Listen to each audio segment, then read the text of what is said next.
Chicken biryani নিয়ে ব্যবসা করতে চলে গেছে ব্রিগেডের ময়দানে। চিকেন বিরিয়ানি নিয়ে ব্যবসা করতে চলে গেছে ব্রিগেডের ময়দানে, যেইখানে কিনা সনাতন ধর্মের একটা অনুষ্ঠান চলছে।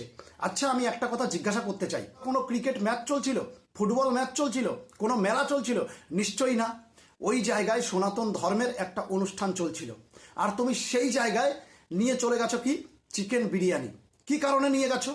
তুমি ওইখানে যদি জল আর নিরামিষ খাবার নিয়ে যেতে, অবশ্যই মানুষ তোমাকে সাপোর্ট করতো, অবশ্যই মানুষ তোমাকে সাপোর্ট করতো। কিন্তু তুমি যেইখানে সনাতন ধর্মের অনুষ্ঠান চলছে, 5 লক্ষ কণ্ঠে গীতাপাঠ চলছে, তুমি সেই জায়গায় চিকেন বিরিয়ানি নিয়ে চলে গেছো। তোমাকে ছেড়ে দেবে মানুষ? কখনো না। ব্যবসা তো করবেই। সাধারণ মানুষ পেট চালাবে কিভাবে? সাধারণ মানুষের পেট তো চালাতেই হবে ভাই, ব্যবসা করে হোক আর যেভাবেই হোক। কিন্তু ধর্মের জায়গায় তুমি ব্যবসা করবে বুঝে শুনে। তুমি যদি ওইখানে নিরামিষ খাবার নিয়ে যেতে কিংবা জল হাতে করেও যেতে, কেউ কিচ্ছু বলতো না।